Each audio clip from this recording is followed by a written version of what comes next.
മീനിനെയും കൊണ്ട് വീട്ടിലെത്തിയിട്ടുണ്ട്. ഇനി നമുക്ക് നമ്മുടെ കുളത്തിലേക്ക് അവരെ കൊണ്ടിട്ടേക്കല്ലേ. അപ്പം ഞാനിത് ആ കുളത്തിലെ വെള്ളത്തിലേക്ക് നമ്മുടെ മീനിനെ ഇടാൻ വേണ്ടി പോകും. അപ്പോൾ ഇച്ചിരി വെള്ളം കപ്പിലെടുത്തിട്ട് അവരെ ജസ്റ്റ് അതിനകത്ത് നമുക്കൊന്ന് ഇട്ട് വെക്കണം. അപ്പോൾ നമ്മുടെ കുളം നിറച്ചിതേ കരികിലെയും കാര്യങ്ങളൊക്കെ മഴ പെയ്തിട്ട് വീണിട്ടുണ്ടായിരുന്നു. അപ്പോൾ ഞാനിത് അതൊക്കെ പെറുക്കി കളയാണ്. കൂടുതൽ 2-3 കക്കകളെ നമുക്ക് കിട്ടിയിട്ടുണ്ടായിരുന്നു കേട്ടോ. അപ്പോൾ അവന്മാരൊക്കെ മുകളിലേക്ക് ഇങ്ങനെ വന്നിരിക്കുകയായിരുന്നു. അങ്ങനെ നമ്മളിതേ കുറച്ച് ഇലകളൊക്കെ വീണത് കമ്പുകളൊക്കെ നമ്മളിത് എടുത്തിട്ട് കളയാണ്. അപ്പോഴാണ് നമ്മുടെ മീൻകുട്ടൻ ഇതേ ഒരുത്തൻ ഓടി വന്നിട്ടുണ്ട് കേട്ടോ നമ്മുടെ അടുത്തേക്ക്. ഇതല്ലേ അവനെ ഓടി നമ്മുടെ കയ്യിലേക്ക് കയറാൻ വേണ്ടി വരുന്നുണ്ട്. അപ്പോൾ അവന് തീറ്റയായിട്ട് വന്നതെന്ന് ഓർത്തിട്ടാണ് അവൻ വന്നേക്കുന്നത്. അപ്പോൾ ബാക്കിയുള്ളവരൊന്നും ഞാൻ കണ്ടില്ല കേട്ടോ, അവരവിടെ ഉണ്ടാവും.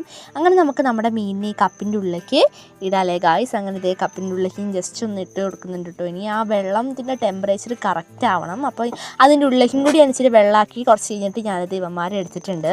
നമ്മുടെ മീൻകുട്ടന്മാരുടെ കളറുണ്ട്, ഒരാൾ ഓറഞ്ചും ഒരാൾ ലൈറ്റ് ഓറഞ്ചും ആണ്. അങ്ങനെ 2 പേരും ഞാൻ കുളത്തിലേക്ക് ഇട്ടിട്ടുണ്ട്. അപ്പോൾ അവരെന്തായാലും ഹാപ്പി ആയിട്ടുണ്ടെന്ന് തോന്നുന്നു. അപ്പോൾ നമുക്ക് നെക്സ്റ്റ് വീഡിയോയിലൂടെ കാണാം ഗൈസ്. ടാറ്റാ.